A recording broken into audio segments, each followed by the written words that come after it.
Good morning and welcome to Ed's World, where it's always morning, even in the afternoon.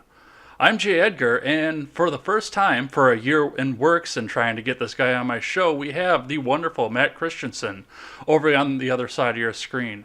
Matt, welcome to Ed's World, and thanks for joining us. Thanks. For the record, I agreed a long time ago, though. It's not as though I was hard to get or something like that. No, actually, I think I was more hard to get than you were, because when I Yeah, first asked you, I was still living with my ex and afraid she was going to come barging in the middle of recording, and then just trying to get everything else organized. So sure, sure. no, I would never blame you on this. A lot of that was on my end, but we've been working at it for a long time and it's finally here, so we're going to make the most out of it. Before we get started a little bit, I got an announcement that I want to make. Um, as most people know who've been following this show, I will be doing a debate for charity coming up here on the generational gap on the Second Amendment and what it means in the modern world. It is going to be a part of a longer live stream that is going to be for St. Jude's charity. But I hope you'll tune in. I hope you make a donation, and I hope you'll enjoy our debate as we go. And that's what I have on that. Usually, before we get into the topics here, we'll let the guests tell us a little bit about themselves. So, Matt, why don't you tell us a little bit about yourself? Sure. Well, as you announced, my name is Matt Christensen. I run my own YouTube channel and I guess my own website now, but that's just basically an arm of my YouTube channel. So yeah, I do a couple of vlog entries a week talking about whatever the stories of interest to me are, and then I do a weekly Sunday podcast for a couple hours breaking down all the week's news and or pieces of culture or whatever's going on in the world that's of interest. We also do a call-in show on Wednesday nights, and yeah, I've been at this for as a career or as a full-time thing, coming up on 3 years now. So been at it for a little bit. That's great. And one of the questions that I do always like to ask all of my guests when they come on to Ed's World is one that I think everybody's got a little bit of a different answer to, but we all wind up in the same place. How did you decide that it was time for you to get into alternative media and make the jump into what it is that you decided to do? I was kind of by accident, to be honest. I don't remember if you and I have talked about this in the past before or not, but I used to make video game content as a hobby, and over time, this particular niche of video game stuff I made became harder to make. That is to say, it was based on interactions with random people in the game. Over time, those things became popular, and as we see now with all kinds of social media or tech companies cracking down on so-called hate speech, well, Microsoft wanted to make it a little bit harder for people to talk trash in games because my hate speech and all this or whatever. So that content kind of went the way of the dinosaur, and I've always been a politically interested person. Granted, that time I was still a filthy progressive leftist, and or at least I was an Obama voter, whatever you want to call me. And but as soon as the left started becoming hostile to free speech values, that's something I've never compromised on, and that was sort of the catalyst that got me into a lot of social commentary that I originally did as a hobby, starting in late 2015, early 2016. Around that time, the writing was on the wall at my quote unquote real job, and I knew I wasn't going to be able to keep doing that. And I had something brewing on YouTube. I didn't know if it was going to be a viable thing career wise or not, but I'd saved up some money and thought, well, I'll put a gamble on myself and see what happens. Worst case, I'll have to swallow my pride and go live with mom and dad and find a different job. But it took a little while, but I made it work, and here we are today. Totally an accident, to be honest. Never planned it out. Never thought it was going to happen. Well, it's a happy accident, I'm going to say right Sure. off the bat. I Yeah. mean, you found something that you enjoy doing, and you can't beat that commute time when you're working from home. Well, yeah. Thankfully, I was working from home prior too, which is definitely a luxury. But yeah, anytime you can make a career out of something that you enjoy and would do for free anyhow, that's a jackpot, man. I don't take that for granted any day of the week, because I mean, I've had plenty experiences doing a commute to a job that I do not enjoy, and you got to do what you got to do for your family and to make ends meet and all that. But yeah, I hope I don't go back anytime soon. That's not my plan. Well, before we jump into topics here, I had one more question for you. Maybe something that your audience has always been wondering, something I've always been wondering. Matt, what is your flannel budget and who is your supplier? Well, as most people will know, I have like the same supply of like 8 of them. Most of them are Vans flannels, and some of them I've had. I think the oldest one I have is since like 2011, and the newest ones I have are maybe. I think the last one I bought was November, so I don't have any super fresh ones. But yeah, that's the thing about it is I used to wear flannels a lot, and truth be told, I don't actually wear them in my everyday life that much. Sometimes I do, Mm-hmm. but what I liked about them for a video setting is they look semi sharp, I suppose, but they're not dress up clothes, but they look better than say like a t-shirt. And the other problem too is like if I under the hot lights here, it takes me like an hour or so to record a video. Mm-hmm. I'll start sweating, dude. I mean, I've got air conditioning and all this, but by the end of the video, I'll be like, I got like pit stains and stuff. Flannel can hide that a little bit better, so that's part of the calculation too. Is it's a little more friendly. But yeah, I mean, I think they look decent and they look sort of sort of sharp without being like over the top wearing a suit. You get nice bold colors that tend to look decent on camera and that sort of stuff. I always cite too, like when people ask the same question that I asked you earlier, how you got into this.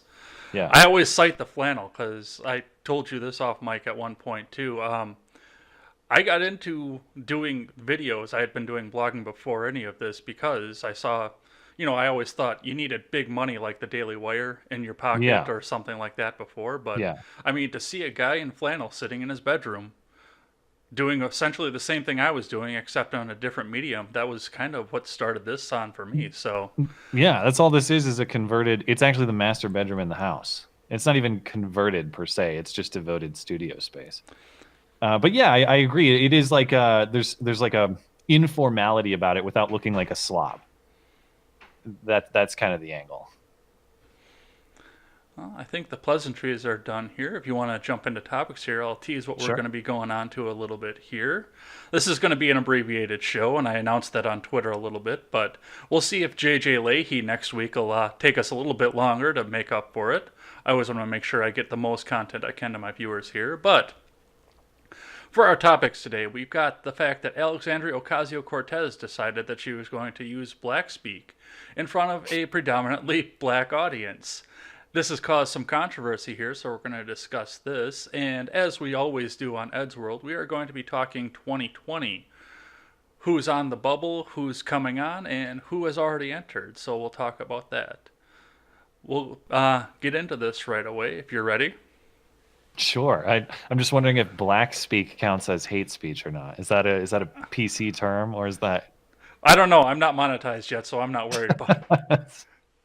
Yeah, it doesn't that's the I mean if you that's the gag. If you think monetization is going to do, YouTube monetization is going to do anything. Real quick aside, on the topic of YouTube monetization, the way it works now is like so I just talked about the Portland Police Bureau and their shortage, and that was a video that did a little bit better than expected, to be honest. It's gotten a lot of play. Well, it was demonetized from the start, so I asked YouTube to review it so I can at least get some ad play on it. After the weekend of play, YouTube says, "Oh yeah, it turns out this was fine. Yeah, it's good for ads. Sorry that it's received, 6 figures of views and 90% of the views that it's ever going to get, and you should have been paid for that. But our apology, turns out it's totally fine. That's the way it works. So even when you clear that threshold, they're not going to pay you anyway. Yeah, I'm Anyway, kind of anticipating that already. That is a yeah, little bit of a difference there between like someone like you, what I call the upper class of alternative commentary, because I would consider you to be a class above me. Probably you started maybe a year or two before I did, so one class sure, above me if you look at it in high school terms. Um, sure. your class did have a couple of advantages that my class doesn't have, and I don't begrudge you for it, but I mean, by the time that we're all into this now, Patreon's already gone, and that's the most Page, well-known one. yeah, you do have Subscribe Star as an option if you don't want to go that route. Yeah. Monetization and the issues that have come with that are already just strangling the hell out of Back in my everybody. day, when I was getting like probably 10%, maybe less of the total views I get now. Back in the day when I was doing video game stuff, it was a nice like chunk of change in ad revenue, even on a tiny viewership base. And I'm not saying like it was good, but you know, it's enough money for like groceries or something like that. That's Yeah. pretty good on the tiny viewer base. These days, yeah, I mean it's a fraction of what it used to be. So yeah, I agree. And it's just the saturation is so much higher too. You have way more competitors. Yeah, There's way more people. that is definitely true. And I mean, there's a little niche group that I'm trying to build up here as we go along. Um, Most of them have been on my show at this point too, but yeah, the competition is out there. There are dozens and hundreds of us doing this now, and Yeah. some are gonna rise, some are gonna fall, and Yeah, my it's a biggest blessing and a curse. You know, I think that's a good thing. Generally speaking, I think more voices is always better, but it does mean that standing out is also more difficult. But I didn't mean to sidetrack you from your black speak topic. hey, it's fine. That's anytime somebody sidetracks me from talking about my future wife, it's one thing here. AOC, Oh or yes, she's your future wife? oh yeah. That's You been a why is running that? that's been a running gag ever since she announced that she was going to, or not since she announced, but ever since she won the primary. That's been a running gag on my show and on my Twitter circle. Huh. Now she's denying that she altered her voice in any way. She says I'm from the Bronx and I talk like it. But two things. I've never heard her speak like that before. It's Yeah. definitely a different voice.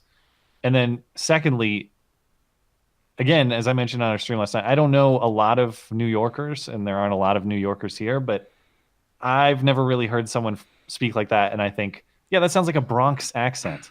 No, that did not sound like the Bronx at all. No, that's not a Bronx act. I've been around there. I mean, I know you've only seen 5 movies ever, and I Yeah. haven't seen too many more than you have either. But I mean, one of my favorite movies in the world features one prominent character that has a heavy, thick Bronx accent, and it sounds Hmm. nothing like that.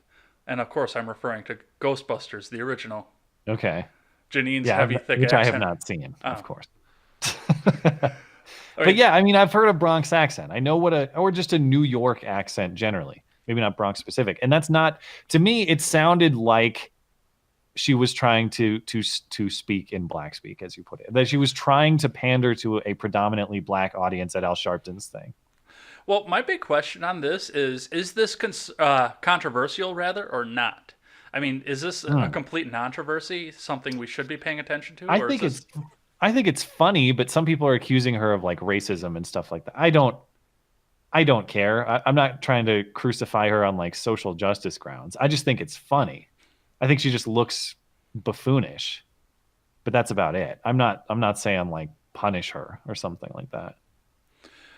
Well, the only thing that I can see too, whereas this might be a controversy or where this might not be a controversy, is the idea of what would happen if this was like you or I giving a speech somewhere and we did this in front of a predominantly black audience. Yeah, yeah.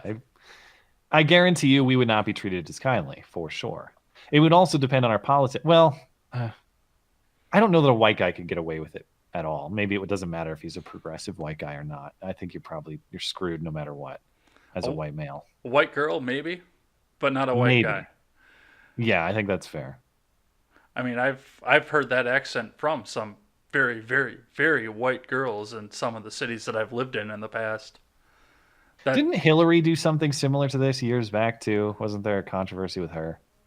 Yeah, that was pretty controversial. That was the hot sauce in the pocket thing, but yeah, she had that. Oh, She had the accent going too, which yeah,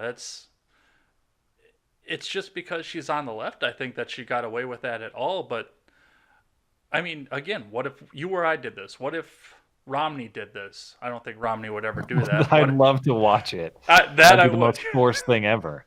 That was the first name that came to mind. But Yeah, yes, yeah. but any of the other ones out there. I mean, what if I ran for office and, I decided to campaign in Milwaukee? If I ran for Senate, for example, Sure. because that would be Yeah, statewide for here, I would yeah. have to make a name for myself in Racine, Milwaukee, and Dane County in order Yeah. to do anything about that. The three most populous counties in my state, and the three counties that have a more of a black population in my Hmm. state. So if I went downtown into Milwaukee and started talking like that, I mean, would I be accepted in the same way? Probably not. But if you want to try it out, record it. I'll watch it if you want to try it out. I mean, I would wind up in Lake Michigan in a second. Yeah, well, I think you'd be lucky to if you didn't end up with a full of bullet holes instead. Yeah. What do you think her angle was onto this? And I bring this up on the fact that, was this pandering or was this trying to make a statement towards the people of color? Because Cortez is a person of color. That's something we can't deny out of that. And I don't know. I think it's just trying to sound. I don't know how calculated this was. That is to say, did she actually. It's clear to me that she altered her voice in a weird way, but did she go into this plotting and like rehearsing the night before? Or did she just go in there and it's that kind of environment that sort of I don't know. You get lost in the moment and you feel yourself or hear yourself trying to pander up to the crowd by speaking in this way, and it just kind of gets away from you. I'd be more inclined to believe that for whatever reason, all the mm-hms in the audience just kind of got the best of her and she got carried away in the moment. I really do. I'd be shocked if that was a rehearsed move, but maybe it was. I don't know. well, the reason I bring that up, I've lived over on that part of the country before, a little bit further north, as you can see by my fandom behind you there. Yeah. I've noticed some of the cultural differences that we have between there and here. And one of the things that I noticed when I lived in the Boston area, I can't answer for the fact this is true in New York or not, but all people of color seem to be able to get away with using the N word and just talking that way in general. It's something that I noticed as a rule. And I found that out when I heard a small Asian man talking that same way. No way. They get to Yes. use the N word? Yes, in Boston they do. Huh. I don't think I've ever heard an Asian casually drop the. Are we talking hard R or A? A. That's a little different, I guess, but I can't remember the last time I heard a Asian just casually drop that in conversation. I can. It was in 2007 in the parking lot at the school I was going to. It's very, very specific. And then the guy tried to convince me he was from Wisconsin too, which I still don't believe him, but Huh. Based on what? He didn't have the accent? no, there's a heavy Hmong population in one of the cities down by on the Minnesota border over there, and Yeah. he claimed that he was from that. Huh. All right. Well, unless you have any further to go on that, if you want to No, move into, I mean, I do think it's not. I don't think there are any serious controversial elements. I think it's just funny to laugh at her. well, when I teased the episode that I did on my personal vlog this past week, I kind of conflated this with 2020 Watch, which we're going to be moving into here, Sure. because everyone's making such a controversial topic about the fact that Cortez spoke in blackface. Black Meanwhile- speak. or black speak rather, not blackface. I like to see her in blackface though too. Yeah, that would be probably the end of the career there. Yeah. Meanwhile, there is a presidential candidate who just entered the race who has come out and said that he is going to use nuclear weapons against people who dissent from him. That's new to me. The latest entry I saw was Tim Ryan, right? But that's not who you're talking about, are you? No, I'm talking about Eric Swalwell announced on Oh, Friday oh, that he is going to did be he running for formally president. announce? I Yes, didn't he even did. see it. Of course, I should have connected Nukes and Swalwell. Yeah. All right. So he's going to be the newest one that's on the platform and is going to be deciding the fate of our country as it was. And I made a video on this already, but that's besides the point on that. That just baffles my mind, the fact that he can make a gaffe like that, come out and do that, and then turn around and say, yeah, I'm going to run for president on top of this. Yeah, if I recall, the reporting I saw when it was circulating around, he wants to run specifically on the gun control issue. Like that's going to be his focal point, his central campaign issue. Yeah, everything that I saw when I was looking into this said the exact same thing. His entire focal point is going to be the gun safety thing, which I think is a loser in our country right now. Yeah, take care of California first, Eric Swalwell. Let's figure that out and then get back to us. Well, the thing that got me about this the most when I looked at Swalwell is the fact that he didn't really have any name recognition before he made this gigantic gaffe that I reported on, that you reported on, that everybody else in the country reported on. I mean, recall last year, it was about a year ago, he wrote that op-ed in the USA Today that was like, confiscate the quote-unquote assault weapons, prosecute the resistance, basically. So he's been on this for, I think that might have been the first I heard of him. Mm-hmm. He's been on this crusade for like a year's time though, prior to the nuke gaff. Well, I saw the retweet on the nuke gaff, and that's what made me talk about him. And I mean, I think that is a big part of the reason of why anybody knows who he is at all. Yeah, I mean, you see all the stickers around. I've got some myself. So like, come and nuke us, nuke me, bitch, all this sort of stuff. It's made for some fantastic memes and stickers and magazine artwork and all that kind of stuff. Where do you think he stands, and what do you think he's going to do throughout the candidacy? No shot. Doesn't win a single state. Zero chance. I think he knows that, but I bet he's probably just doing this to raise his profile. Maybe he thinks he can fare better in future years. He's down in the lower tier. He might be like sub Gillibrand. He might be like sub Klobuchar. Well, the other thing that I thought of when I talked about this, when I started researching this, is he doing this just so he can have a chance to try and raise his gun control agenda, knowing the fact that he can't make it to the end of this race? Yeah, something like that. I think he has a secondary motive that he's looking to enhance or something. I don't think he's under any delusion that he's going to win the nomination, let alone be president of the United States. You imagine how much fun Trump would have with that if he was the nominee even? Oh, my God. Well, that was the other thing that I brought up on that, too, when I talked about it, was just like Harris with California's stacked primary system. He's never run against a Republican before. Oh, I forgot they run that. That's so dumb. That's right. That's how the governor's election was too. Or no, there was a Republican who ran for governor, but it was the Senate race that was two Democrats. It was Feinstein and De Leon. Yep, and Harris was the same way. Yeah. Yeah, that's ridiculous. Yes, in the 11th most affluent district in the country, which is California 15, by the way. Yeah. It was Democrat, all 4 times he ran. God, you got basically single party control in that state, and they still go after every which way to cling to power. You know, they don't, it's like, it's not just enough to be in power. They have to manipulate the system such that only they will remain in power for the foreseeable future. And by the way, they got free reign to do whatever they want, from gun confiscation to single payer everything. And it doesn't seem to work out that well. Why not? But I remember in California, they floated their own single payer system idea, and even that got voted down because they didn't have the balls to do it. Or the money. Down to it. Well, but that's the thing. But somehow they think that our entire country is going to be able to do it. Well, we the single biggest state, the state with the largest individual state economy, can't handle it. But if we pass this off to the rest of the country somehow, they'll be able to do it. Well, honestly, I think a big part of the reason that they're trying to do this on a federal level is because they want places like Montana to go and subsidize them, or Wyoming or Wisconsin, where they don't have as big of an economy, but they also don't have as many people, and more people are working.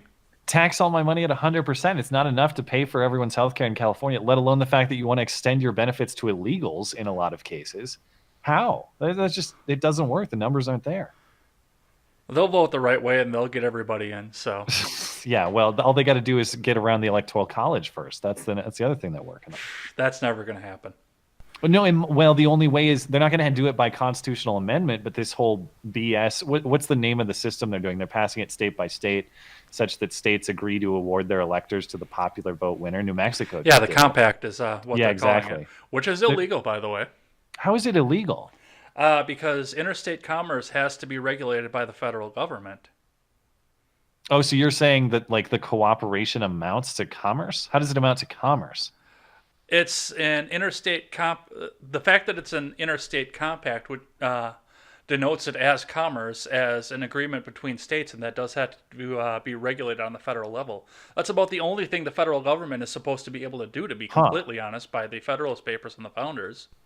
I mean, my take on it was like, listen, I support any state's right to award their electors as they see fit, including this spectacularly stupid way.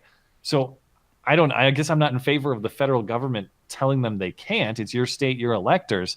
But at the same time, if I lived in one of these states that was using its autonomy to surrender its autonomy, I'd be really pissed.